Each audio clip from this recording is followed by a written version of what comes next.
আমাদের রিজিক সংকীর্ণতার এক নাম্বার কারণ হলো লা তুকরিমুনাল ইয়াতীম। এক নাম্বার কারণ হলো তোমরা ইয়াতিমকে সম্মান করো না। ইয়াতিমদের সম্মান করার দ্বারা উদ্দেশ্য কি? ইয়াতিমদের সম্মান করার দ্বারা উদ্দেশ্য হলো তোমরা ইয়াতিমদের হক আদায় করো না। ইয়াতিম সাধারণত দুই শ্রেণীর হয়। এক ধরনের ইয়াতিম হয় ধনী ইয়াতিম, আর এক ধরনের ইয়াতিম হয় গরিব ইয়াতিম। ধনী ইয়াতিম যার বাবা মারা গেছে ঠিক, কিন্তু বাবা অনেক সম্পদ তার জন্য রেখে গেছে, টাকা পয়সার তার অভাব নাই, ধন দৌলতের অভাব নাই, এই ইয়াতিম। আরেকজন হলো দরিদ্র ইয়াতিম, যার বাবাও মারা গেছে, টাকা পয়সা ধন দৌলত কিছু রাইখাও যায় নাই। ইয়াতিম ধনী হোক আর গরিব হোক, উভয় ধরনের ইয়াতিমের কিছু হক সমাজের মানুষের উপরে আছে না নাই? ইয়াতিম হোক, ইয়াতিম ধনী হোক আর গরিব হোক, সমাজের মানুষের কাছে সে ইয়াতিম হিসাবে কিছু হক পায়। এক নাম্বার, সে সকলের কাছে যেই হকটা পাবে, ইয়াতিম ধনী হোক আর দরিদ্র হোক, সেটা হলো ভালো ব্যবহার। এক নম্বরে কি পাবে? ভালো ব্যবহার পাবে। এজন্য ইয়াতিমের সাথে ভালো ব্যবহার করা এটা ইয়াতিমের অন্যতম হক। রাসূলুল্লাহ সাল্লাল্লাহু আলাইহি ওয়াসাল্লামের কাছে এক ব্যক্তি আসছে, এসে বলে, ইয়া রাসূলুল্লাহ, আমার হৃদয়টা কঠিন হয়ে গেছে, শক্ত হয়ে গেছে। আল্লাহর রাসূল সাল্লাল্লাহু আলাইহি ওয়াসাল্লামকে বলতেছে, হৃদয়টা কঠোর হয়ে গেছে, আপনি আমাকে এমন আমল শিখায় দেন যে আমল করলে আমার কঠোর হৃদয়টা নরম হয়ে যাবে। ওই জামানায় একজন সাহাবী নবীর কাছে আইসা বলতেছে, হৃদয়টা কঠোর হয়ে গেছে। এই জামানার মানুষ, আমাদের পরিস্থিতি কি? আমাদের হৃদয় তো একেবারে পাথরের চাইতেও কঠোর। নবীজি সাল্লাল্লাহু আলাইহি ওয়াসাল্লাম বলতেছে, আমসাহ রাসাল ইয়াতীম ওয়া আতঈমিল মিসকিন, যে তুমি ইয়াতীমের মাথায় হাত বুলায় দাও আর মিসকিনদেরকে খানা খাওয়াও। ইয়াতীমের মাথায় হাত বুলায় দাও, কারণ ইয়াতীমের মাথায় হাত বুলায় দিলে তোমার হৃদয় আল্লাহ নরম বানায় দিবে। ইয়াতীমের কষ্টটা যদি নিজে উপলব্ধি করার চেষ্টা করি, ছোট বাচ্চা 4-5 বছর বয়স, ওর আব্বা নাই, ওর মন চাইলেই যা কিছু চাইতে পারে না আব্বুর কাছে। আপনার সন্তানটা ওর যখন কিছু খাইতে মনে চায় বলতে পারে, কিন্তু ওই বাচ্চাটা কারো কাছে বলতে পারে না। অনেক সময় যদি কারো কাছে কিছু মন চায় এটা বলে, নিগ্রহের শিকার হতে হয়, কথা শুনতে হয়। অনেক সময় এমন হয়, ইয়াতিম দরিদ্র হওয়ার কারণে কাছের মানুষ আপনজন তার সাথে খারাপ আচরণ করে। ধনী হইলে তো টাকা পয়সা আছে, এই চিন্তা করে একটু মাঝে মধ্যে ভালো আচরণ করে, কিন্তু যেই ইয়াতিম দরিদ্র হয়, গরিব হয়, ওই ইয়াতিমের সাথে অনেক সময় কাছের মানুষও খারাপ আচরণ করে।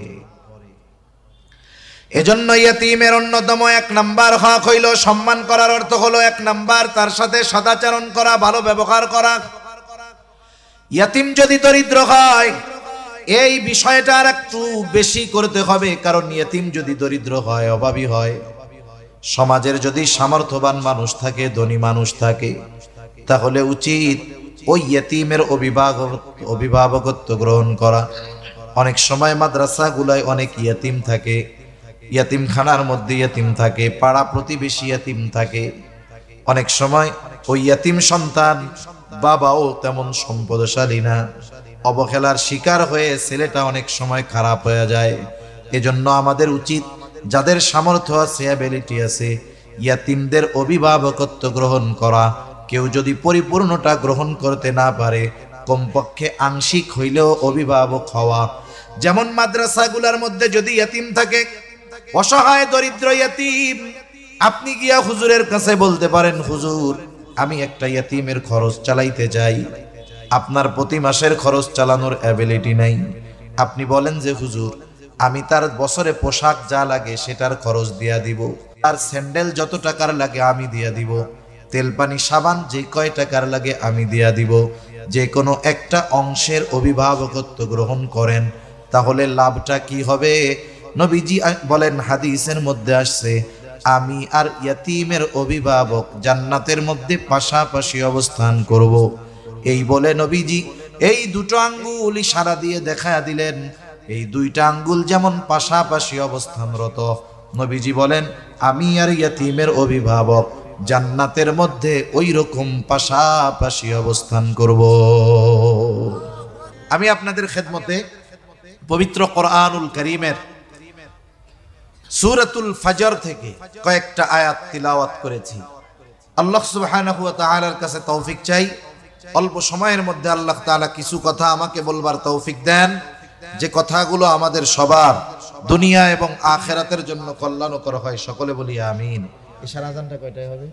এ ভলিউম দেন, আরো ভলিউমটা ছাড়েন, ভলিউম ছাড়েন যেন কথা দূরের থেকে টানে। কয়টা আজান হবে? সম্মানিত উপস্থিতি, আল্লাহ সুবহানাহু ওয়া তাআলা এই দুনিয়াতে আমাদের পরীক্ষা নেওয়ার ঘোষণা দিয়েছেন। আল্লাহ তাআলা কোরআনুল কারীমের মধ্যে বলেন, যারা মুমিন অবশ্যই তাদেরকে ঈমানের বিপরীতে পরীক্ষা দেওয়া লাগবে। আল্লাহ তাআলা বলেন, আহাসিবান নাস আন ইউতরাকু আন ইয়াকুলু আমান্না ওয়া হুম লা ইফতানুন। আল্লাহ রাব্বুল আলামিন বলেন, মানুষকে এটা মনে করে নাকি সে নিজেকে মুমিন বলবে আর তাকে পরীক্ষা নেওয়া ব্যতীত ছেড়ে দেওয়া হবে?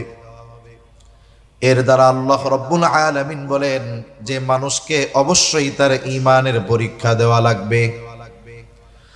আল্লাহ তাআলা এই দুনিয়াতে শুধু মানুষকে কষ্ট দিয়েই পরীক্ষা নেন বিষয়টা এমন নয়, বরং আল্লাহ রাব্বুল আলামিন মানুষকে সুখ, স্বাচ্ছন্দ্য, সমৃদ্ধি, সম্পদ দিয়ে আল্লাহ পরীক্ষা নেয়, সম্মান দিয়েও যেমন পরীক্ষা নেয়, আল্লাহ তাআলা অনুরূপভাবে মানুষকে অভাব, দরিদ্রতা, অসচ্ছলতা, অসুস্থতা দিয়েও আল্লাহ তাআলা পরীক্ষা নেয়।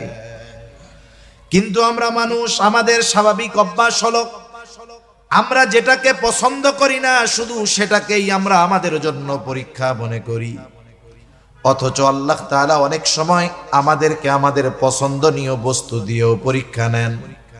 আল্লাহ তাআলা আয়াতগুলোর মধ্যে এই কথাই বলেন, ফাআম্মাল ইনসানু ইযা মাবতালাহু রাব্বুহু ফাআকরামাহু ওয়া না'আমাহু ফায়াকুলু রাব্বি আকরামান। আল্লাহ রাব্বুল আলামিন বলেন, মানুষের পরীক্ষা নেওয়ার জন্য যখন তার রব তাকে সম্পদ দেয়, সম্মান দেয়, ফাআকরামাহু ওয়া না'আমাহু, তাকে সম্মানিত করে, তাকে নেয়ামত সমূহ দেয়, সম্পদ দেয়, টাকা পয়সা দেয়, ওই মানুষটা তখন বলতে থাকে, ফায়াকুলু রাব্বি আকরামান, আমার রব আমাকে সম্মানিত করেছে, আমার রব আমাকে সম্মানিত করেছে। এই কথাটা সে কেন বলে? এ কথা বলার অন্যতম কারণ হলো সে সম্মান এবং সম্পদকে আল্লাহ তাআলার ভালোবাসার মানদণ্ড হিসাবে মনে করে। সে মনে করে আল্লাহ তাআলা তাকেই দুনিয়ায় সম্মান দেয়, তাকেই দুনিয়ায় সম্পদ দেয় যাকে আল্লাহ ভালোবাসে। তাহলে সম্মান সম্পদ যে পায় সে মনে করে আমাকে ভালোবাসে কে? অথচ বলেন তো, এ দুনিয়াতে আল্লাহ তাআলা ফেরাউনকে কম সম্মান বা পাওয়ার দিয়েছিল নাকি? ফেরাউনের পাওয়ারের অভাব নাই, ফেরাউনের ক্ষমতার অভাব ছিল না, কারুনের সম্পদের অভাব ছিল না। কারুনকে আল্লাহ তাআলা এত পরিমাণ সম্পদ দিয়েছে যে কারুনের ধন ভাণ্ডারের চাবি বহন করার জন্য একদল শক্তিশালী যুবকের দরকার হইত। গোটা দুনিয়ার সব মানুষকে যদি জিজ্ঞাসা করি যারা ফেরাউনকে চিনে, কারুনকে চিনে, যদি বলি যে ফেরাউনরে তো আল্লাহ অনেক ক্ষমতা দিছিল, খুব মনে হয় ভালোবাসতো, সকলেই বলবে না, ভালোবাসতো না। মুমিন লাগবে না। আপনি যদি একজন অমুসলিমকেও বলেন তুমি তো মুসলমানদের দেখতে পারো না, ফেরাউনও মুসলমানদের দেখতে পারতো না, তাইলে তোমাদের মধ্যে আর ফেরাউনের মধ্যে এই মিলটা আছে। এক কাজ করো, তুমি তোমার সন্তানের নামটা ফেরাউন রাখো, তোমাকে মাসে মাসে 1000 টাকা ভাতা দেওয়া হবে। মুসলমানরা তো বহুদূর, ফেরাউনের প্রতি একজন কাফেরেরও এতটা ঘৃণা, যতটা ইসলাম বিদ্বেষ তার মনের মধ্যে থাকুক না কেন, সে কখনো নিজের সন্তানের নাম ফেরাউন রাখবে না। কেন? আল্লাহ তো অনেক ক্ষমতা দিছিল, রাখবে কেউ? কাউকে যদি বলা হয় কারুন রাইখো, কেউ রাখবে না। কারুনের সম্পদ ছিল ঠিক, কিন্তু কারুনকে আল্লাহ তাআলা ভালোবাসেন নাই। এজন্য সম্পদ সম্মান দিলেই যে আল্লাহ তাআলা ভালোবাসে, বিষয়টা এমন নয়। কিন্তু আফসোস, আমাদের সমাজে, আমাদের দেশে, আপনাদের এলাকায়, আমাদের এলাকায়, সব জায়গায় এমন কিছু মানুষ আছে যেই মানুষেরা তারা মনে করে সম্পদ সম্মান হলো আল্লাহ তাআলার ভালোবাসার প্রমাণ। এজন্য দেখবেন অনেক টাকা পয়সাওয়ালা, অনেক সম্পদওয়ালা মানুষের সামনে গর্ব কইরা কয় নামাজ কালাম পড়ে না, নাফরমানি করে, ইসলাম বিদ্বেষিতা অন্তরের মধ্যে ভরা, কিন্তু টাকা পয়সা আছে আর দুনিয়াবি সম্মান আছে। কি কয় যে আরে ভাই আল্লাহ কত ভালোবাসে আমারে, ভালো না বাসলে আল্লাহ কি এইগুলা দিত? এরকম বলার লোক তো নাই আলহামদুলিল্লাহ। আবার দেখেন আল্লাহ তাআলা যখন মানুষের সম্পদ সম্মান কেড়ে নেন, তাকে রিজিক সংকীর্ণতার মধ্যে ফালান।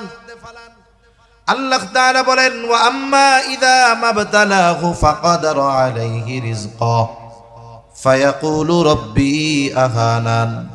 আল্লাহ তাআলা বলেন মানুষের পরীক্ষা নেওয়ার জন্য যখন তার রব তাকে রিজিক সংকীর্ণতা দেয়, ফাকাদারা আলাইহি রিজকা, তার রিজিকের মধ্যে সংকীর্ণতা দেয়, এইবার ওই লোকটা নিজেকে রিজিক সংকীর্ণতার জন্য উপযুক্ত ব্যক্তি মনে করে না, বরং সে নিজেকে সম্মান সম্পদের উপযুক্ত মনে করে।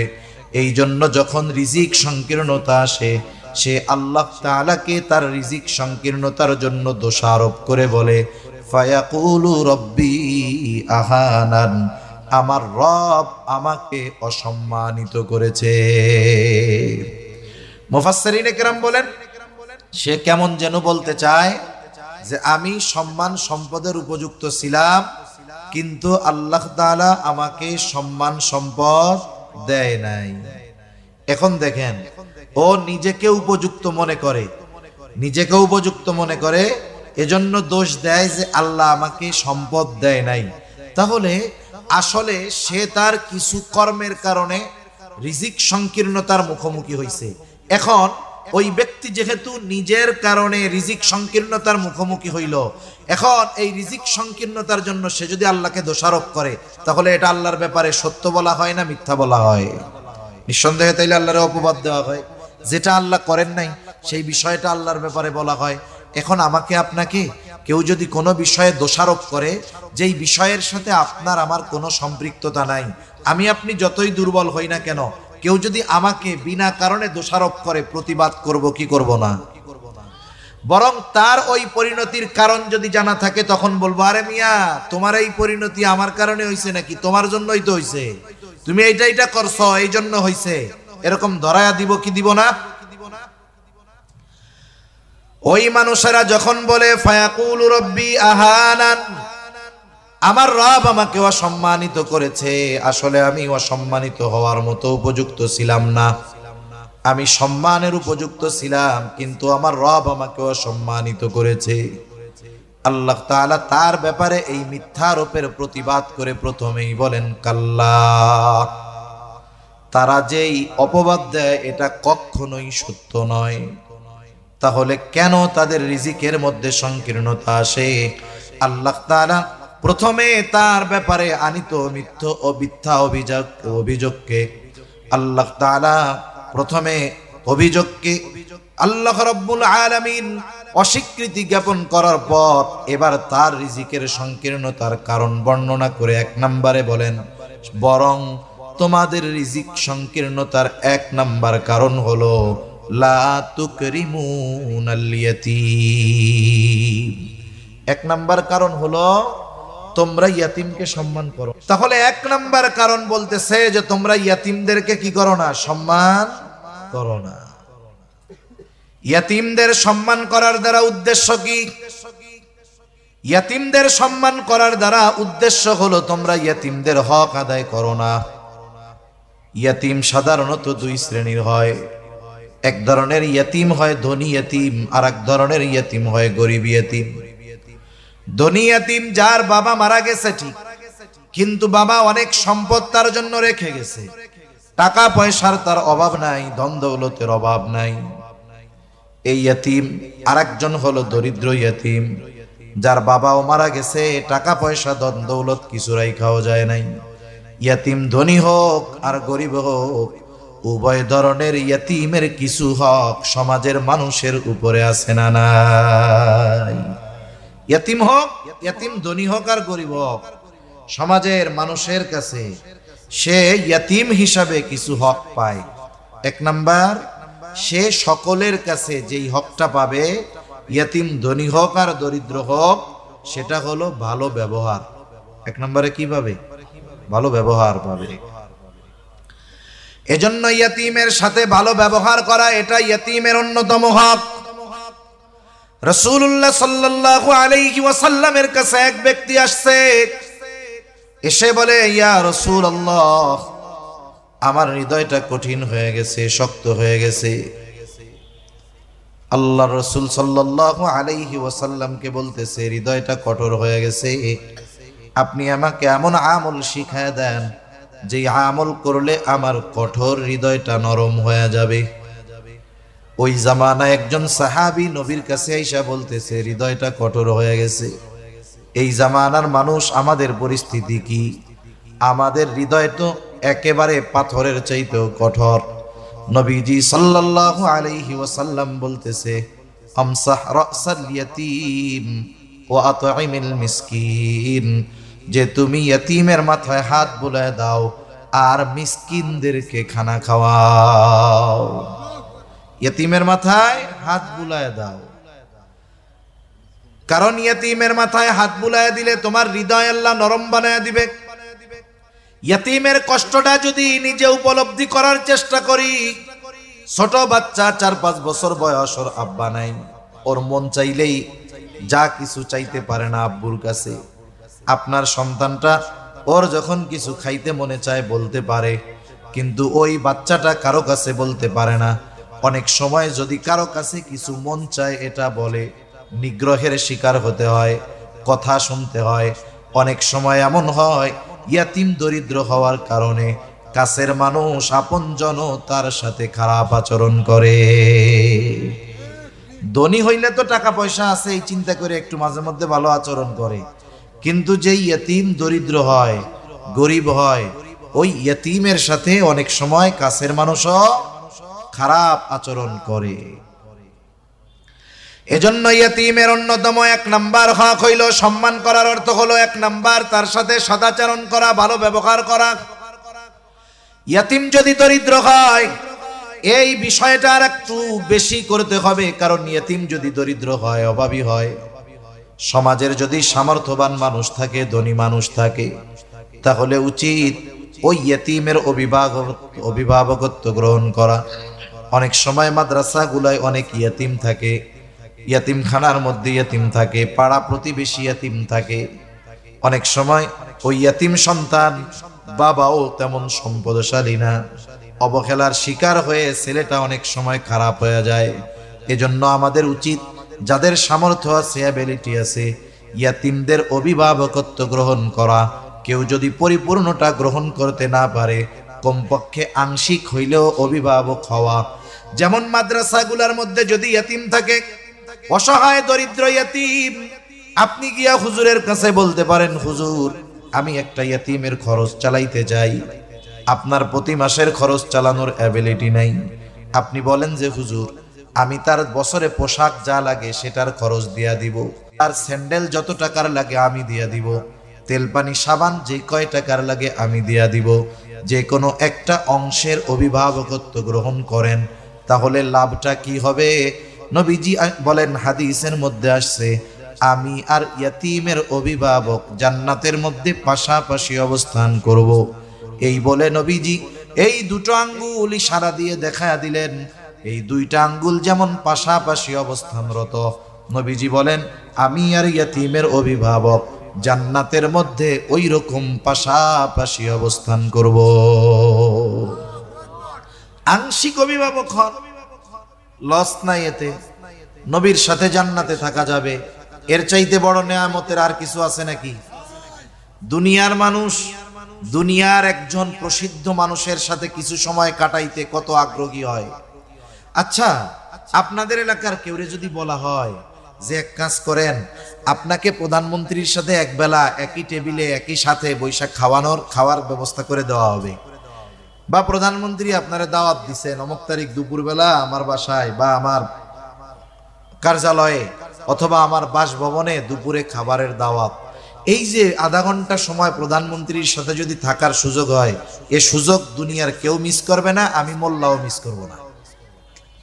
ঠিক কিনা বলেন? যদি 20-50 লাখ খানিক খরচও হয়, কেউ পিছ পা হবে না। নিজের কাছে না থাকলে অন্যর কাছ থেকে কর্জ নিবে, ধার নিবে, চিন্তা করবে 1 লাখ খরচ করে যদি যাইতেও হয় অসুবিধা কোথায়। ওনার কাছে একটু নিজের কথাটা যদি বইলাই দিতে পারি, তাইলে 10 লাখ আসার ব্যবস্থা হয়েও যাইতে পারে। ঠিক কিনা বলেন?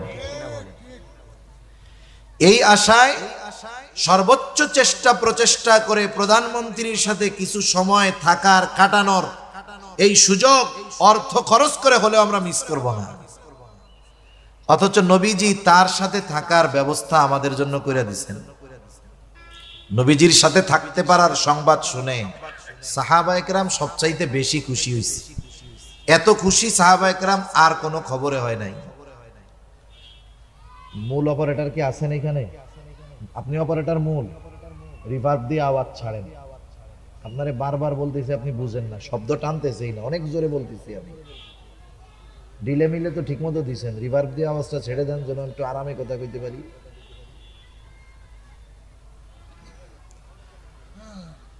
রাসূল আকরাম সাল্লাল্লাহু আলাইহি ওয়াসাল্লামের সাথে অবস্থান করার সংবাদ শুনে সাহাবায়ে কেরাম সবচেয়ে বেশি খুশি হয়েছে। হযরত আনাস রাদিয়াল্লাহু তাআলা আনহু থেকে বর্ণিত হাদিস, নবীজি সাল্লাল্লাহু আলাইহি ওয়াসাল্লামের কাছে এক গ্রাম্য সাহাবী আসছে। গ্রামের মানুষ অনেক সময় তাদের সরলতাকে আমরা মূর্খতা মনে করি। গ্রামের মানুষ হলো সরল। এই মানুষটা এসে নবীজির কাছে সরাসরি প্রশ্ন করতেছে, ইয়া রাসূলুল্লাহি মাতাস সাআহ, হে আল্লাহর রাসূল, কিয়ামত কখন হবে? নবীজি আরেকজনের সাথে কথা বলতেছিলেন, ওই অবস্থায় লোকটা এসে নবীজিকে প্রশ্ন করেছে। নবীজি ওই ব্যক্তির সাথে কথা শেষ করার পরে বলতেছেন, ওই লোকটা কোথায় যে জিজ্ঞাসা করলো কিয়ামত কখন হবে? লোকটা বলে, আনা ইয়া রাসূলুল্লাহ, হে আল্লাহর রাসূল, আমি জিজ্ঞাসা করেছি। নবীজি সাল্লাল্লাহু আলাইহি ওয়াসাল্লাম তার প্রশ্নের জবাব দেওয়ার আগে তাকে উল্টা পাল্টা প্রশ্ন করলেন। কারণ তার প্রশ্নের ভাবটা এমন ছিল না যে সে জানতে চায় কিয়ামত কখন আসবে, বিষয়টা এমন নয়। বরং তার প্রশ্ন করার ভাবে মনে হইতেছিল সে কিয়ামতের জন্য অপেক্ষা করতেছে, কিন্তু কিয়ামত আসতেছে না। বলার বা বাচন ভঙ্গি এরকম ছিল আর কি।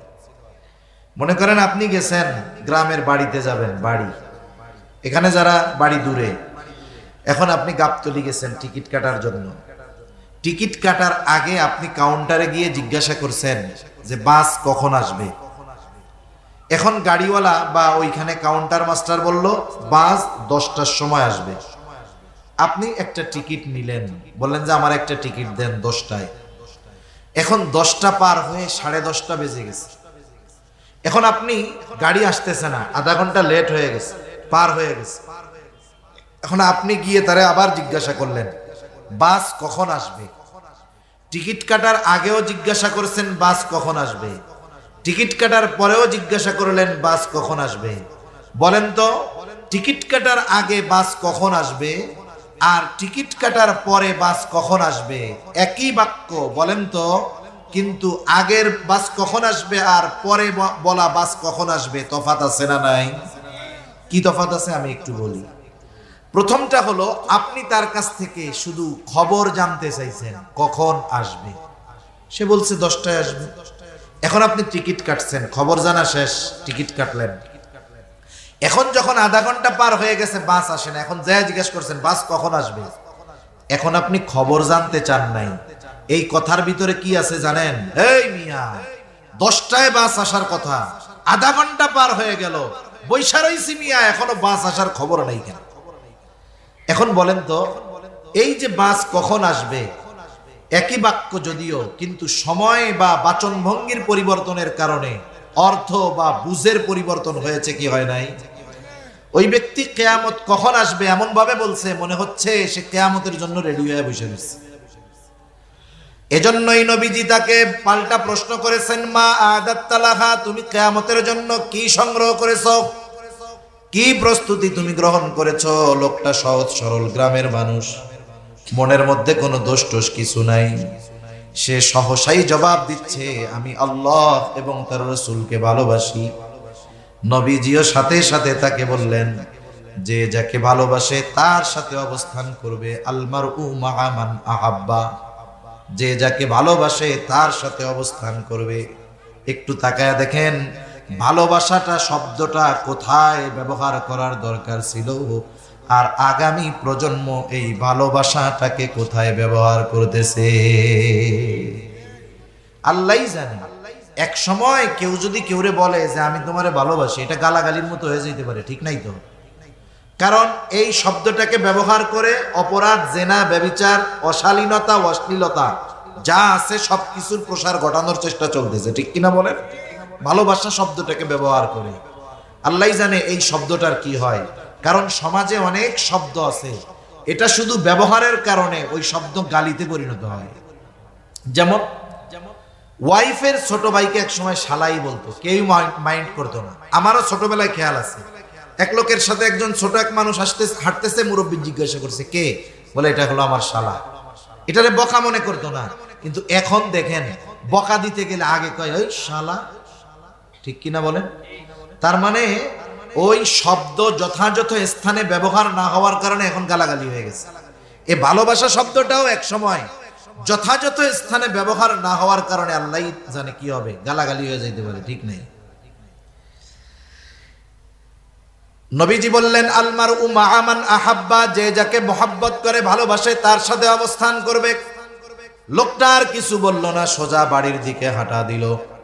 হযরত আনাস রাদিয়াল্লাহু তাআলা আনহু বলেন, নবীজির মুখে যখন শুনলাম যে যাকে মহব্বত করে তার সাথে অবস্থান করবে, তার মানে আমি নবীর সাথে জান্নাতে অবস্থান করতে পারবো। হযরত আনাস রাদিয়াল্লাহু তাআলা আনহু বলেন, আমি নবীজিকে সর্বোচ্চ ভালোবাসি, আবু বকর ওমর রাদিয়াল্লাহু তাআলা আনহুমাকে ভালোবাসি। যদিও তাদের মতো আমল করতে পারি নাই, কিন্তু এই আশা রাখি জান্নাতে আমি তাদের সাথে অবস্থান করতে পারবো। হযরত আনাস রাদিয়াল্লাহু তাআলা আনহু আরো বলেন, নবীজির মুখে এই কথাটা শ্রবণ করবার পর যে যাকে মহব্বত করে তার সাথে অবস্থান করবে, আমরা এতটা খুশি হয়েছি ইসলাম গ্রহণের পরে আর কোনো কথার দ্বারা এতটা খুশি হই নাই। সেই নবীজির সাথে জান্নাতে থাকার যেই আমলগুলো করলে থাকা যাবে, এর মধ্যে অন্যতম একটি আমল হলো ইয়তীমের অভিভাবক হয়ে যাওয়া। সাথে সাথে নবীজি আর এক হাদিসের মধ্যে বলেন, ওই ঘর কতই না উত্তম ঘর, যেই ঘরের মধ্যে একজন ইয়তীম আছে আর তার সাথে সদাচরণ করা হয়।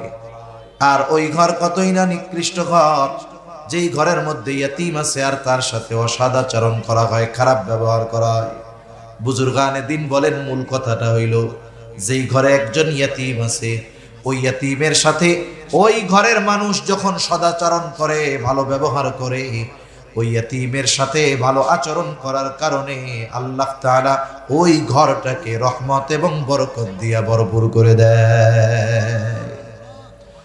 আবার যেই ঘরে ইয়তীম, তার সাথে যখন খারাপ আচরণ করা হয়, আল্লাহ তাআলা বেজার হয়ে যায়, নাখোশ হয়ে যায়। এই কারণে আল্লাহ রাব্বুল আলামিন ওই ঘর থেকে বরকত, রহমত উঠায় নিয়ে যায়। এই জন্য আমি আপনি যদি একজন ইয়তীমের খাবারের ব্যবস্থা করি, আমি হয়তো দেখব তার পেছনে কিছু পয়সা খরচ হইতেছে, কিন্তু দেখা যাবে তার পেছনে ব্যয় হবে 3000 টাকা। আল্লাহ তাআলা তার বরকতে, তার কল্যাণে আমাকে লক্ষ লক্ষ টাকার কল্যাণ বরকত আল্লাহ দান করবে। সব সময় বরকত কিন্তু দেখা যায় না। দেখা যায়? দেখা যায় না। মনে করেন একজন বেতন পায় 50,000 টাকা, তার খরচ কিচ্ছু নাই, নিজের বাড়িতে থাকে, ঘর নিজের, জায়গা নিজের। 50,000 টাকা ঢাকা শহরে যদি বাসা ভাড়া দেওয়া না লাগে তাহলে মোটামুটি এটা দিয়ে ভালো মতো চলা যায়। এখন পরিবারের লোক 2 জন 3 জন, বাচ্চা একটা, দেখা যায় মাস শেষে 50,000-এ কুলায় না, আরো মানুষের কাছ থেকে ঋণ করা লাগে। আছে না নাই? আছে। কেন? আরে প্রতি মাসে ওনার বউ 10 দিন অসুস্থ, উনি 10 দিন অসুস্থ, পোলাপান 10 দিন অসুস্থ, হাসপাতালে দৌড়াইতে দৌড়াইতে টাকা পয়সা শেষ। আবার আর এক আল্লাহর বান্দা, সে টাকা পয়সা বেশি পায় না, বেতন কম পায়, কিন্তু আল্লাহ তাআলা তার ঘরে কোনো রোগ দেয় নাই। আল্লাহ তাআলা তাদেরকে স্বল্পে তুষ্টতা দান করছে, মানে যা হয় তা দিয়ে খাইয়াই আলহামদুলিল্লাহ বলে। এই ঘরের রোগ বালাই নাই। আল্লাহ তাআলা এই যে দেখেন বরকত কি, ওরে রোগ দিয়া ওর সম্পদ শেষ করে দিছে। আর আল্লাহ তাআলা এদেরকে সুস্বাস্থ্যতার নিয়ামত দিয়ে আল্লাহ তাআলা এদের সম্পদকে বাঁচায় দিছে। ঠিক কিনা বলেন? এর জন্য বিভিন্ন পদ্ধতিতে আল্লাহ তাআলা বরকত দেয়। মানুষ অনেক সময় বুঝতে পারে, মানুষ অনেক সময় এটা অনুধাবন করতে পারে না। সেজন্য ইয়তীমের অভিভাবক যদি হওয়া যায় এতে লাভ আছে। সাথে সাথে আরেকটা বিষয়ে সতর্ক থাকার দরকার। কেউ যদি ইয়তীমের অভিভাবক হয়, ইয়তীমের যেই সম্পদ থাকবে, ইয়তীমের মালিকানায় যেই সম্পদগুলো, খবরদার সে ছোট হওয়ার কারণে তাকে ধোঁকা দিয়ে ইয়তীমের সম্পদগুলো নিজে ভক্ষণ করা যাবে না। এটা বড় জঘন্য কাজ। অন্যায়ভাবে অন্য কারো সম্পদ ভক্ষণ করা এটা নিঃসন্দেহে গর্হিত কাজ। আল্লাহ তাআলা এটা নিষেধ করেছেন, ওয়ালা তাকুলু আমওয়ালাকুম বাইনাকুম বিল বাতিল। আল্লাহ তাআলা বলেন অন্যায়ভাবে তোমরা কারো সম্পদ ভক্ষণ করো না, এটা বড় জঘন্য এক খারাপ কাজ। এই কাজটা আমাদের সমাজে বেশি, বিশেষ করে টাকা পয়সা সহ জমি জাতি যা আছে, মানুষ আরেকজনেরটা কেমনে নিজে খাবে, কেমনে ভোগ দখল করবে, এই ধান্দায় থাকে। গ্রাম অঞ্চলে বেশি, শহরেও আছে। শহরে তো ভূমিদস্যুর অভাব নেই। আছে না নাই? এদেশের বড় বড় শিল্পপতি তারা এক সময় কিছুই ছিল না, মানুষের জমি দখল দিয়া বড় বড় আধুনিক স্থাপনা গড়ে উঠতেছে। দেখা যাবে ওই বিশাল স্থাপনার নিচে শত শত মানুষের লাশ আছে। ঠিক কিনা বলেন? এদেশে আছে এরকম। অথচ নবীজি বলেন অন্যায়ভাবে কেউ যদি কারো 1 বিঘত জমিন দখল করে, কিয়ামতের দিন 7 তবক জমিন তার গলার সাথে বেচায় দেওয়া হবে। এ তো এক শাস্তি গেল। কিয়ামতের দিন এই যে আরেক বান্দার হক সে দখল দিল, কিয়ামতের দিন ওই বান্দার হক তাকে আদায় করতে হবে। হয়তো তার নেকি দিয়ে হক আদায় করবে, না হয় ওই ব্যক্তির গুনাহ নিয়ে তাকে তার হক আদায় করতে হবে। এজন্য আমরা অন্যায়ভাবে কারো সম্পদ ভক্ষণ করব না, সে যে ব্যক্তি হোক। অন্যায় বলতে আমরা বুঝি সব সময় মনে হয় পাওয়ার খাটাইয়া অন্যায় করতে হয়, তা না। মিষ্টি ভাষা দিয়ে অন্যায় করা যায় কি যায় না? মিষ্টি ভাষা দিয়েও জুলুম করা যায়। একজনের কাছ থেকে একজন একটা জিনিস দখল দেয় ক্ষমতা দেখায়, আর একজন ক্ষমতা দেখায় না, মিষ্টি কথা কইয়া দখল দেয়। দুইজনের উদ্দেশ্য এক, কর্মও এক, কিন্তু পদ্ধতি ভিন্ন। এজন্য আমরা অন্য কারো সম্পদ ভক্ষণ করব না। এটা যদি ইয়তীমের হয় তাইলে কি হবে? আল্লাহ তাআলা বলেন ইন্নাল্লাযীনা ইয়াকুলুনা আমওয়ালাল ইয়াতামা যুলমান ইন্নামা ইয়াকুলুনা ফি বুতুনিহিম নারা। আল্লাহ তাআলা বলেন নিশ্চয়ই যারা অন্যায়ভাবে ইয়তীমের সম্পদ ভক্ষণ করে, ইন্নামা ইয়াকুলুনা ফি বুতুনিহিম নারা, সে কেমন যেন তার পেট আগুন দ্বারা ভরপুর করে। বলেন তো আগুনের অবস্থান জান্নাত নাকি জাহান্নাম? নিঃসন্দেহে জাহান্নাম। আল্লাহ তাআলা এই জন্য বলেন ওয়াসায়াসলাউনা সাঈরা, অচিরেই তার আবাসস্থল হবে জাহান্নাম। এজন্য ইয়তীম যদি কারো অধীনে থাকে, ইয়তীমের সম্পদের হেফাজত করা, ইয়তীমের সাথে ভালো আচরণ করা, ইয়তীমের হক আদায় করা, এটাই হলো ইয়তীমকে সম্মান করা। যারা ইয়তীমকে সম্মান করে আল্লাহ তাআলা বলেন তাদের রিজিক আল্লাহ প্রশস্ত করে দিবে। আর যারা ইয়তিমকে অসম্মান করে তথা ইয়তিমের সাথে খারাপ আচরণ করে, ইয়তিমের হক নষ্ট করে, ইয়তিমের সম্পদ ভক্ষণ করে, বলে তোমার কাগজে কলমে সম্পদ থাকবে কিন্তু আমি আল্লাহ তোরে খাইতে দিব না, ঠিক কিনা বলেন? তাহলে মানুষের রিজিক সংকীর্ণতার 1 নাম্বার কারণ ইয়তিমের হক আদায় না করা। 2 নাম্বার কারণ আল্লাহ রাব্বুল আলামিন বলেন, আল্লাহ তাআলা বলেন ওয়ালা তাহাদ্দুনা আলা তুআমিল মিসকিন। আল্লাহ রাব্বুল আলামিন বলেন তারা মিসকিনদেরকে খানা প্রদানে উৎসাহ দেয় না, অপরকে উৎসাহ দেয় না, বরং নিরুৎসাহিত করে। এখানে আল্লাহ তাআলা একজনের দ্বিতীয় দোষটাকে তুলে ধরেছেন। আর দ্বিতীয় দোষ তুলে ধরলে প্রথমটা এমনিই ওর মধ্যে চলে আসে। বলেন তো 2 এর মধ্যে 1 আছে না নাই? 2 এর মধ্যে অবশ্যই 1 আছে, 2টা 1 যোগ হইয়াই 2 হইছে। এখন আল্লাহ তাআলা কেন এ কথা বললেন না যে ওরা ইয়তিমদের খানা দেয় না? এটা না বলে কি বলছেন? ওরা ইয়তিমদেরকে খানা প্রদানে উৎসাহ দেয় না, মিসকিনদেরকে খানা প্রদানে উৎসাহ দেয় না, বরং নিরুৎসাহিত করে। এখন বলেন তো যেই ব্যক্তি নিজে মিসকিনদেরকে খানা খাওয়ায় না, ও কি আরেকজনকে বলবে যে তুমি খাওয়াও? বলবে? বলবে না। কারণ ও বলবে আরে মিয়া তুমি নিজে খাওয়াও না, আরেকজনকে ওয়াজ করতেছো, তাই না? এজন্য আল্লাহ তাআলা তার দ্বিতীয় ত্রুটিটা উল্লেখ করে বুঝাইলেন যে ও নিজেও তো খানা দেয় না, অপরকেও খানা দানে উৎসাহ প্রদান করে না। অথচ খানা খাওয়ানো ফজিলতের কাজ। খানা খাওয়ানো কিসের কাজ? ফজিলতের কাজ। রাসূল আকরাম সাল্লাল্লাহু আলাইহি ওয়াসাল্লামের কাছে একজন আসছে, এসে জিজ্ঞাসা করতেছে আইয়ুল ইসলামে খায়র, ইসলামের মধ্যে সর্বোত্তম আমল কোনটা? নবীজি ছিলেন উম্মতের রূহানি ডাক্তার।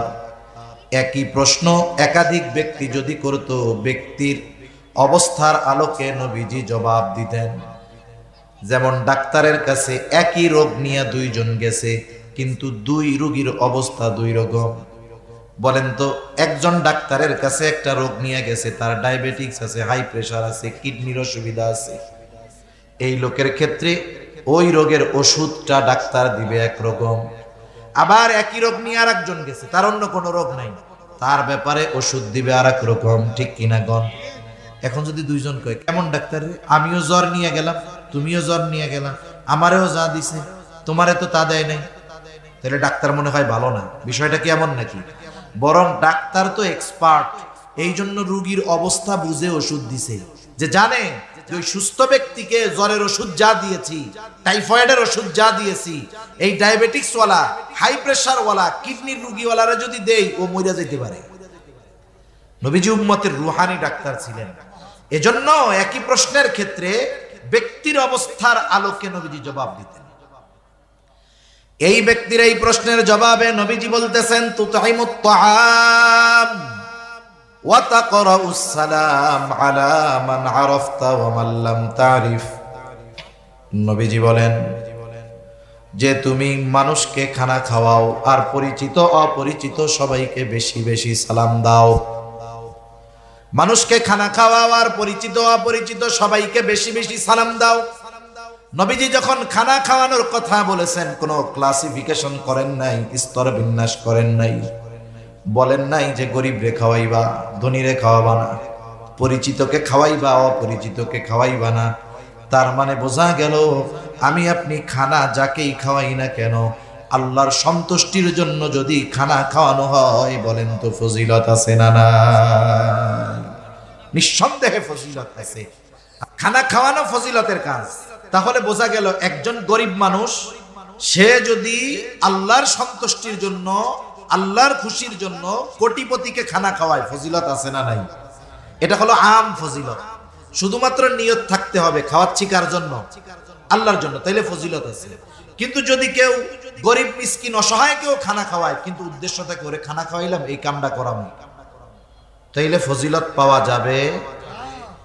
এটা সাহাবা ইকরামের একটা গুণ, তারা মানুষকে আল্লাহর জন্য খানা খাওয়াইতো। আল্লাহ রাব্বুল আলামিন বলেন তাদের ক্যারেক্টার কেমন ছিল? তারা মানুষের কাছে খানা খাওয়াইয়া বিনিময় আশা করতো না, বিনিময় আশা করতো আল্লাহ তাআলার কাছে। আল্লাহ তাআলা তাদের এই অবস্থার কথা কোরআনুল কারীমের মধ্যে বলেন, ইন্নামা নুতঈমুকুম লিওয়াজহিল্লাহ লা নুরিদু মিনকুম জাযাআও ওয়ালা শুকুরা। তারা কি বলতো? বলে ইন্নামা নুতঈমুকুম লিওয়াজহিল্লাহ, তোমাদেরকে খানা খাওয়াইছি একমাত্র আল্লাহর জন্য, লিওয়াজহিল্লাহ, আল্লাহর জন্য খানা খাওয়াইছি তথা আল্লাহ তাআলার সন্তুষ্টির জন্য খানা খাওয়াইছি। যেহেতু আল্লাহর সন্তুষ্টির জন্য খানা খাওয়াইছি, শোনো, লা নুরিদু মিনকুম জাযাআ, আমরা এই খানা খাওয়ানোর কোনো বিনিময় তোমাদের কাছে চাই না, প্রতিদান চাই না। অনেক সময় আমরা মানুষের উপকার করি, যার উপকার করলাম অনেক সময় বিনিময় আশা করি, দিল না, কমপক্ষে আশা করি যে তার এত উপকার করলাম একটু ধন্যবাদ তো দিবে, থ্যাংক ইউ তো দিবে, কৃতজ্ঞতা তো প্রকাশ করবে। বলি না এরকম? যারে মিয়া কিছু খাওয়াই নাই, আপত্তি নাই, এই লোকটার এমন কাজটা করে দিলাম, একটু কৃতজ্ঞতাও প্রকাশ করলো না, ধন্যবাদও দিল না, তার মানে কমপক্ষে তার কাছ থেকে ধন্যবাদ পাওয়ার আশা আমার ছিল। কিন্তু সাহাবায়ে কেরাম কি বলে? বলে লা নুরিদু মিনকুম জাযাআ ওয়ালা শুকুরা, বিনিময় তো চাই না, বরং তোমাদের কাছে কৃতজ্ঞতাও চাই না। আমার খানা খাইয়া আমার কৃতজ্ঞতা করার দরকার নাই, তোমরা আল্লাহর কৃতজ্ঞতা প্রকাশ করো। কেন চাই না? কারণ খানা খাওয়াইছি যার জন্য প্রতিদান দিবেন তিনি। সেজন্য আমরা যে খানাই খাওয়াই না কেন, ধনীরে খাওয়াই আর গরিবরে খাওয়াই, প্রতিদান আশা করব কার কাছে? আল্লাহর কাছে। এবার আসেন, যারাই খাওয়াইলে ফজিলত, তাইলে আত্মীয় স্বজনকে দাওয়াত দিয়ে খাওয়াইলে ফজিলত আছে না নাই? বিবাহ অনুষ্ঠান দিচ্ছেন, এই আত্মীয় স্বজনরা দাওয়াত দিয়ে খাওয়াইলে ফজিলত আছে না নাই? খাওয়াইয়া টেবিল পাইতে টাকা নিলে ফজিলত আছে না নাই? কেন নাই? টাকা পয়সা ফজিলত নাই না? আরে আখেরাতের ফজিলত না হইলে হইল, দুনিয়ার তো কিছু ইনকাম হইল। এটা হলো ভদ্রবেশে গলা কাটার ব্যবসা। ভদ্রবেশে কি ব্যবসা? গলা কাটার ব্যবসা। চিন্তা করে দেখেন অবস্থাটা কি। এই বাজারে দাওয়াত দিলে 1000 টাকার কম একা খাইয়া দিতে পারবেন? আর আপনি যত বড় খাদক হন 1000 টাকা খাইতে পারবেন না। এমন সিস্টেম হবে 1000 টাকার খাবা আপনি খাইতে পারবেন না। তাহলে আমরাও আশা করি যে দাওয়াত দিছি, এরা তো কিছু দিব, টাকা পয়সা ধার করে হইলেও দাওয়াত দিয়ে মানুষরে খাওয়াই। আহা, সেই জন্যই তো এখন দাওয়াতের মধ্যে হৃদ্রতা নাই, মোহাব্বত নাই, ভালোবাসা নাই। আপনার কাউরে দাওয়াত দিয়ে খাওয়ানোর দরকার নাই, কোনো অসুবিধা নাই, অ্যাবিলিটি নাই, দাওয়াত দেন নাই, অসুবিধা কি? কিন্তু দাওয়াত দিয়ে মানুষের কাছ থেকে বিনিময় আশা করা, এর চাইতে অভদ্রতা আর অসভ্যতা কিছুই হতে পারে না।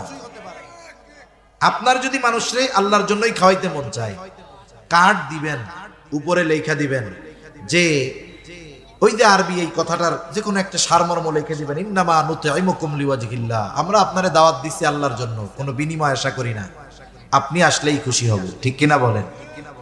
এটা কেউ লিখবে না, কারণ চিন্তা করে এত খরচ করছি, কিছু না উঠলে হইব নাকি? এ কাম করা যাবে না। তাহলে আমরা আত্মীয় স্বজনকে দাওয়াত দিয়ে খাওয়াবো, এটা ভালো কাজ, তবে কার জন্য? আল্লাহ তাআলার জন্য। মানুষও চালাক আছে। আগে কি করতো জানেন? আগে একটা কার্ড দিছে, এক কার্ড দিছে এক ফ্যামিলিতে, এক কার্ড এক ফ্যামিলিতে, আপনি আপনার পরিবার সহ দাওয়াত। এখন দেখা গেছে ওই পরিবারের লোকজন আসছে, তারা 5 জন দাওয়াত দিছে। এবার চিন্তা করছে আমরা যামু, তাইলে মেয়েটাকেও বলি, মেয়েটাও আসুক, নাতিপুতাও আসুক। দেখা যাবে এক কার্ডে এক হায়েস্ট বইরা চলে আসছে 12-13 জন, 13-14 জন এক টেবিলে খাইয়ে টাকা দিয়ে গেছে 5000। এখন হিসাব করে, হায় রে, বিল টিল দিয়া তো একজনের পিছনেই 600-700 উপরে খরচ, খাইয়া গেল 14 জন, তাইলে এখানে তো লস হয়ে গেছে ব্যবসায়। পাবলিক চালাক। এখন কি করে জানেননি? অনেক জায়গায় কার্ড একটা দিবে, এবার আইসা জিজ্ঞাসা করবে আপনাদের ফ্যামিলির লোক কয়জন? বলে 4 জন। 4 জনের 4টা কার্ড দিবে, কার্ডের মধ্যে লেখা থাকবে অনলি ফর 1 পারসন। এক কার্ড দিয়া কয়জন? আগে আইসা কমিউনিটি সেন্টারে আইসা পড়লেই ঢুকে যাওয়া যাইতো, কারণ অভ্যর্থনার জন্য ওই অনুষ্ঠান যার সে থাকতো। এখন চালাকি করে ওই কমিউনিটি সেন্টারের গেটে অপরিচিত একটা লোকরে দাঁড়া করায় রাখবে, যে কার্ড দিবে সে ঢুকতে পারবে। ওই অপরিচিত লোক কে এই মেহমান, কে মেহমান টেহমান, ও তো আর চিনবে না। কার্ড দিবেন, ঢুকবেন, কার্ড নাই, আপনি যেই হন ঢুকতে পারবেন না। সুন্দর সিস্টেম না? আচ্ছা, আজানের জবাব একজন দিয়ে দেন, বাহিরের মাইক দরকার হয় বন্ধ করে দেন, সমস্যা নেই। আচ্ছা, আজান, হ্যাঁ হ্যাঁ, আমি কি শেষ করে দিব? বাহিরে দিচ্ছে, ঠিক আছে, এখানে 8টায় নামাজ হবে, আমি শেষ করে দিব। আচ্ছা, আজান হোক, সমস্যা নেই, বন্ধ আছে, ঠিক আছে। তাহলে দেখেন, এক কার্ড দিয়ে একজনকে এখন ঢোকার অনুমতি দেওয়া হয়। এই সিস্টেমটা কেন? ওই যে আগে এক কার্ডে এক ফ্যামিলি এসে খাইয়া দিয়া যাইতো, তাতে লস হয়ে যাইত। মানুষ কত পদ্ধতি বানায়, কত চালাক হয়। সেজন্য আমরা মানুষকে দাওয়াত দিব, এটা একেবারে আল্লাহর জন্য মোহাব্বতের সাথে খাওয়াবো। এই খাওয়ানোর মধ্যে ফজিলত আছে, ঠিক কিনা বলেন? এখন যদি আপনি খাবারটা একজন অসহায় দরিদ্র মিসকিনকে খাওয়ান, বলেন তো ফজিলত আছে না নাই? এমনে খানা খাওয়ানোর এক ফজিলত, আবার অভাবী দরিদ্র দুস্থ খানা খাওয়ানোর আরেক ফজিলত। আবার যদি এই অভাবী দরিদ্র অভুক্ত লোকটা আপনার প্রতিবেশী হয়, খানা খাওয়ানো শুধু ভালো কাজ নয়, এটা ঈমান সম্পৃক্ত বিষয়। নবীজি সাল্লাল্লাহু আলাইহি ওয়াসাল্লাম বলেন, লাইসাল মুমিন আল্লাযী ইয়াশবাউ, ওই ব্যক্তি মুমিন নয় যে নিজে পেট পুরে খায় আর তার প্রতিবেশী অভুক্ত থাকে। নবীজি বলেন সে মুমিন নয়। এই যে আজকে শাবানের 4 তারিখ, আর মাত্র 25 দিন বা 26 দিন পর রোজা শুরু হয়ে যাবে। আমার আপনার টেবিলে ইফতারের সময় দেখা যাবে 10 প্রকারের আইটেম আছে, তরমুজটা নাই। আফসোস লাগবে, আহারে তরমুজটা থাকলে কত ভালো হইতো। আপনার আমার 10 প্রকারের আইটেম থাকার পরেও একটার জন্য আফসোস করতেছি, অথচ দেখা যাবে আপনার প্রতিবেশী একেবারে পান্তা ভাতার শুকনা মরিচ নিয়ে ইফতার করার জন্য বসে আছে। এরকম সমাজে কম বেশি আছে তো? আপনি আপনার প্রতিবেশীর দিকে একটু নজর দেন, আইটেম 2টা কমায় দেন, ওই 2 আইটেম আপনি আপনার ওই মানুষদের জন্য ব্যয় করেন। অনেক মানুষ আছে এই রোজা রেখে পরিশ্রম করে কষ্ট করে রোজাও রাখে। রোজার মাস আসলে অনেক মুমিন খুশি হয় যে আমরা ইবাদত বন্দেগী করতে পারবো, আর ওই মানুষগুলো খুশি হওয়ার সাথে সাথে কপালে বাজ পড়ে যায়, কারণ সে দৈনিক উপার্জন না করলে তার রোজা রাখার ব্যবস্থা হবে না। তাহলে দিনে তাকে পরিশ্রম করতে হবে, আবার রোজা রাখতে হবে, নাইলে খাবারের ব্যবস্থা হবে না। এইরকম মানুষগুলো একটু খুঁজেন। যেই মানুষের এরকম অবস্থা, আপনি তার জন্য একটু সাহায্যকারী হয়ে যান। তারা ফ্যামিলিতে 2 জন মানুষ, অথবা সে একা ঢাকায় থাকে, আপনি তাকে বলেন যে ভাই, এই যে রোজার মাস, এই গোটা রোজার মাস আপনি আমার মেহমান, সাহরি ইফতার আপনি আমার সাথে করবেন, অসুবিধা কি? আপনি 5 আইটেম থেকে 2 আইটেম কমায় দেন, 10 আইটেম থেকে 2 আইটেম কমায় খান। তাহলে কি হবে? ওকে ইনক্লুড করতে পারলেন, লাভ কি হবে? আপনার আমার আমল কি হবে জানি না, আপনার আমার রোজা হবে কি হবে না জানি না, কিন্তু ওই রোজাদারের সাহরি ইফতারের ব্যবস্থা করার কারণে ওই ব্যক্তির রোজা রেখে যেই সওয়াব পাবে, ওই পরিমাণ সওয়াব আল্লাহ তাআলা যিনি মেহমানদারির ব্যবস্থা করলেন, আল্লাহ তাআলা তাকেও দিয়ে দিবে। সুবহানাল্লাহ বলেন। রোজার মাসে তো নেক কামানোর ব্যবসা, সওয়াব কামানোর ব্যবসা, ঠিক কিনা বলেন? এজন্য আমরা একটু প্রতিবেশীর দিকে খেয়াল রাখবো তো ইনশাআল্লাহ, একটু খেয়াল রাখবো ইনশাআল্লাহ। তাহলে আল্লাহ তাআলা বলেন, ওয়ালা তাহাদ্দুনা আলা তুআমিল মিসকিন। রিজিক সংকীর্ণতার দ্বিতীয় কারণ হলো তোমরা নিজেরাও অসহায়দেরকে খাওয়ানা খাওয়াও না, অপরকেও খানা দিতে উৎসাহ দাও না। আমি যদি না খাওয়াইতে পারি, আমি আরেকজনকে উৎসাহ প্রদান করব। যদি তাও না পারি, আমার আপনার কাছে কেউ যদি কখনো কিছু চায়, দিতে না পারলেও খারাপ আচরণ করে ফিরিয়ে দিব না, বরং তাকে ভালো আচরণের মাধ্যমে ফিরাইয়া দিব। অনেক সময় তারাও তো মানুষ, অনেক সময় দেওয়ার পরেও তারা নাখোশ হয়। একজনের কাছে বারবার চাইতেছে, এখন সে করলো কি, 50 টাকা 100 টাকা দিয়ে দিল, দিয়ে বলে ধর তো গোজালা আর বাসি না, ধর যা। আরেকজন সে দিতে পারে নাই, সে সুন্দর ভাষায় বলতেছে, ভাই আমার কাছে তো এখন নাই, কেমনে দিব, দিতে তো মন চায়, আমি দোয়া করি আল্লাহ তোমার কষ্ট দূর করে দিক, তুমি আবার আইসো, দেখা হইলে ইনশাল্লাহ তোমারে আমি দিব। এখন বলেন তো, একজন 100 টাকা দিয়ে খারাপ ব্যবহার করলো, আর একজন না দিয়ে ভালো ব্যবহার করলো, ওই ব্যক্তি কার প্রতি খুশি হবে? নিঃসন্দেহে ভালো ব্যবহারকারীর উপরে খুশি হবে। এজন্য নবীজি বলেন, উত্তম কথাও সাদকা। আপনি তাকে না দিয়ে ভালো ব্যবহার করে কবুল সাদকার মালিক হয়ে গেলেন, সওয়াব পেয়ে গেলেন, আর একজন দিয়ে খারাপ আচরণ করে সওয়াবের মালিক হতে পারলেন না। 3 নম্বর কারণ আল্লাহ তাআলা বলেন ওয়া তাকুলুনা তুরাসা আকলাল লাম্মা, ওয়ারিসি সম্পদ সব তোমরা একা ভক্ষণ করে ফেলো। বাবা মারা গেছে, অঢেল সম্পদ রেখে গেছে, অনেক ভাই এমন আছে বোনদেরকে সম্পদ বঞ্চিত করে, আছে না নাই? আরে একেবারে মেইন রোডের সাথে মধু সিটির মধ্যে জমি আছে, এই জায়গা ভ্যালুয়েবল প্লেস, আবার একেবারে বাগানের মধ্যে ওই যে জায়গায় লোকজন যায় না ওই জায়গায়ও জমি আছে। এবার ভাইরা চিন্তা করে এখান থেকে যদি বোনদেরকে দিয়া দেই তাহলে তো জমি কমে যাবে, সিস্টেমে বোনদেরকে এই দামি সম্পদ বঞ্চিত করে আর এক জায়গা থেকে দেয়, আছে না নাই? আবার কত জায়গা আছে দেয়ও না, বছরের পর বছর খাইতে থাকে, বোনরাও কিছু বলে না। মানুষের জীবন তো একরকম যায় না, এটাও ইসের মতো, স্রোতের মতো, এক সময় সচ্ছলতা থাকে, এক সময় অভাব দরিদ্রতা আসে, স্বাভাবিক বিষয়। এখন বোনরা অভাবে পড়ছে, এতকাল বাইরে কিছু বলে নাই, এবার এসে বলতেছে ভাই এই জমি তো আমারও হক আছে, তোমারও হক আছে, এতকাল তুমি একা খাইছো, কোনো অসুবিধা নাই, আগেরটা মাপ, এখন থেকে যদি খাইতে চাও, যদি রাখতে চাও ন্যায্য দাম দিয়ে রাখো, অথবা তোমার আমার যেই হক আমাকে বুঝাইয়া দাও। 10 বছর 15 বছর পরে এসে বোন যখন তার হক ভাইয়ের কাছে চায়, অনেক হাজী সাহেব, অনেক আবেদ ভাই মুখটা একেবারে শুকায়া পেঁচার মতো হয়ে যায়, ঠিক কিনা বলে?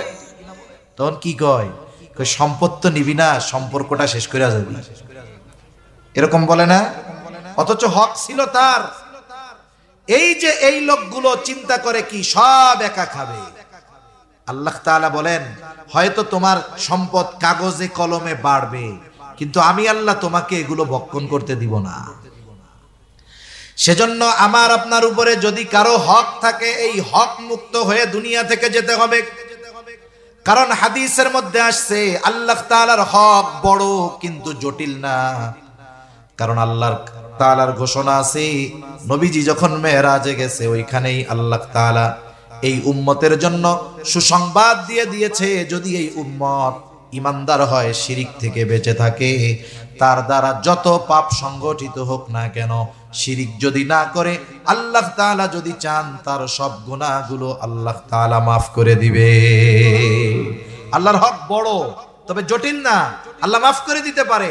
একজন সারা জীবন নামাজ পড়ে নাই, শিরিক করছে, শিরিক করে নাই, আল্লাহর কাছে মাফ চাইছে, আল্লাহ মাফ করে দিতে পারে। এগুলো আল্লাহর হক। কিন্তু বান্দার হক ছোট কিন্তু এটা জটিল, বান্দার হক ছোট কিন্তু এটা জটিল। কিয়ামতের দিন কেউ কাউকে ছেড়ে দিবে না। এজন্য আমার আপনার উপরে কারো হক যেন না থাকে, এই বিষয়টা চিন্তা করব। অনেক সময় আমাদের গ্রাম অঞ্চলে বেশি হয়, শহরেও হয়, 1-1.5 ইঞ্চি জমির জন্য মারামারি হয়ে যায়, হয় কি হয় না? একজনের পাওয়ার আছে, ওইটারে দখল দিয়া দেয়। হায় রে ভাই, আপনি দুনিয়া একটু ছাড় দেন, 1-2 ইঞ্চি সাইডা ওর একটু বেশি খাওয়া নি, আপনি অসুবিধা কি? এই যে দুনিয়ায় এতটুকু ছাড় দিলেন, এর বিনিময়ে আল্লাহ তাআলা আপনাকে আমাকে আশা করা যায় আখিরাতে ছাড় দিয়ে দিবে, ঠিক কিনা বলেন? আল্লাহ ছাড় দিয়ে দিবে আখিরাতে। দুনিয়ার একটু খাইতে গিয়ে আখিরাত কেন বরবাদ করব? এজন্য আমরা এই ব্যাপারে সচেষ্ট হব যে আমি মারা যাওয়ার আগে আমার উপরে যেন কোনো বান্দার হক না থাকে। বান্দার হক শুধু টাকা পয়সা সম্পদ এটা নয়। একজন মুরব্বির সাথে যদি আমি আপনি খারাপ আচরণ করি, মুরব্বির হক ছিল আমার কাছ থেকে ভালো আচরণ পাওয়া। কেউ যদি ওই মুরব্বির সাথে খারাপ আচরণ করে, সে ওই মুরব্বির হকও নষ্ট করে। এজন্য রাসূল সাল্লাল্লাহু আলাইহি ওয়াসাল্লাম এক হাদিসের মধ্যে আসছেন, তিনি বলেন তোমরা ওই দিন আসার আগে, যেই দিন বাদী বিবাদীর মধ্যে আল্লাহ ফয়সালা করে দিবে, ওই দিন আসার আগে তোমরা যদি কথার দ্বারাও কাউকে কষ্ট দিয়ে থাকো, তাহলে দুনিয়াতে তোমরা মাপ চায়া নাও। একটু চিন্তা করে দেখেন তো, এই হায়াতে আমরা কতজনকে কথার দ্বারা, কর্মের দ্বারা, আমার পাওয়ারের দ্বারা কষ্ট দিয়েছি। হয়তো এমন মানুষ আছে অনেককে কষ্ট দিয়েছি, দুনিয়া থেকে চলে গেছে। অনেক মানুষকে কষ্ট দিয়েছি, তার সাথে আর দেখা হবে না। আপনি এখন কি করবেন? তাদের জন্য আল্লাহর কাছে মাফ চাইবেন যে আল্লাহ আমি খারাপ আচরণ করছিলাম তাদের সাথে, আপনি তাদেরকেও মাফ করেন, আমাকেও মাফ করে দেন। তাদের নামে কিছু সদকা করবেন যে আল্লাহ এই সদকার সওয়াব আপনি তাদেরকে দিয়ে দেন, তবুও আমাকে এই কারণে কিয়ামতের দিন আল্লাহ আপনি ধইরেন না। আশা করা যায় আল্লাহ তাআলা মাফ করে দিবে, আশা করা যায় মাফ করে দিবে। এজন্য মরার সময় আমার আপনার কাছে কেউ প্রাপ্য থাকে, কেউ আমার কাছে কোনো হক পায়, এভাবে যেন আমরা দুনিয়া থেকে বিদায় না নেই, সেভাবে প্রস্তুতি নিবে তো ইনশাআল্লাহ। 4 নাম্বার, আল্লাহ তাআলা বলেন ওয়া তুহিব্বুনাল মালা হুব্বান জাম্মা, একেবারে পরিপূর্ণ মাত্রাতিরিক্ত মালের মহব্বত, দুনিয়ার মহব্বত। এখানে দুইটা বিষয় হতে পারে। একটা, এই মালের মহব্বত রিজিক সংকীর্ণতার কারণ। কেন? এখন দেখেন দুনিয়ায় অনেক মানুষ আছে 80 বছর বয়স, নামাজ কালাম পড়ে না, কিন্তু গর্বের সাথে বলে এখনো আমি 18 ঘন্টা অফিসে ডিউটি করি। এই লোকটা ডিউটি করেই তার জীবন শেষ করলো, কিন্তু খাইতে পারলো না। ঠিক কিনা বলেন? আরেকটা বিষয় হতে পারে যে আগের 3টা অপরাধ, ইয়াতীমের সাথে খারাপ আচরণ, মিসকিনদের খানা না দেওয়া, ওয়ারিসি সম্পদ ভক্ষণ করা, এই অপরাধ অন্যায়গুলো মানুষ কেন করে? বলে দুনিয়ার মহব্বতে করে।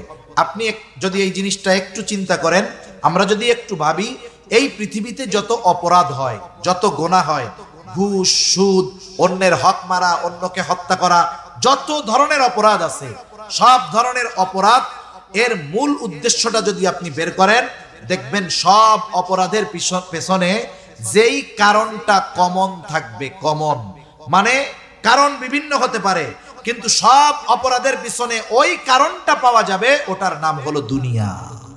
এজন্য নবীজি বলেন হুব্বুদ দুনিয়া রাসু কুল্লি খাতিআ, দুনিয়ার মোহাব্বত সকল গুনাহের মূল। এজন্য দুনিয়াতে আমরা দুনিয়ার প্রয়োজনকে, যেটা দরকার, উপার্জন করব, তবে দিনকে বাদ দিয়ে নয়। আমি যদি দিনকে প্রাধান্য দিয়ে দুনিয়া যদি বৈধভাবে উপার্জন করি, কোটিপতি হই, মিলিয়নার হই, বিলিয়নার হই, কোনো অসুবিধা নাই, তবে দিনকে আগে ঠিক রাখতে হবে। সম্মানিত সুধী, আল্লাহ তাআলা এই কথাই জানালেন যে এই 4টা দোষ যার মধ্যে থাকবে, তথা ইয়াতীমদের সাথে খারাপ আচরণ করবে, মিসকিনদেরকে খানা দিবে না। 3 নাম্বার, ওয়ারিসি সম্পদ পরিপূর্ণ একা অন্যের হক মেরে খেয়ে ফেলবে। 4 নাম্বার, আখিরাতের উপরে দুনিয়াকে প্রাধান্য দিবে। আল্লাহ বলেন এই কর্মগুলো যার মধ্যে দোষগুলো থাকবে, সে রিজিক সংকীর্ণতার মুখোমুখি হবে। টাকা পয়সা এক জিনিস, রিজিক কিন্তু শুধু টাকা পয়সার নাম না, জীবন উপকরণ। এই সুস্থতার নাম রিজিক, একটা নেক সন্তানের নাম রিজিক, একটা নেক বিবি উত্তম রিজিক। রিজিক শব্দটা ব্যাপক অর্থবোধক। এই টাকা পয়সা থাকলেই রিজিক তা না। দেখা যাবে টাকা পয়সা অনেক আছে, কিন্তু অন্যান্য দিক দিয়ে আল্লাহ এমন সংকীর্ণতা দিছে যে সে এই দুনিয়ায় কেমন যেন থুকে থুকে মরতেছে। ঠিক কিনা বলেন? আল্লাহ সুবহানাহু ওয়া তাআলা এই বিষয়গুলো, এর বিপরীত যেই ভালো দিকগুলো আল্লাহ আমাদের দান করুক, সাথে সাথে বরকতময় প্রশস্ত রিজিক আল্লাহ তাআলা আমাদের সকলকে নসিব করুন। সকলে বলি আমিন। ওয়া আখিরু দাওয়ানা আনিল হামদুলিল্লাহি রাব্বিল আলামিন। আসসালামু আলাইকুম ওয়া রাহমাতুল্লাহি ওয়া বারাকাতুহু।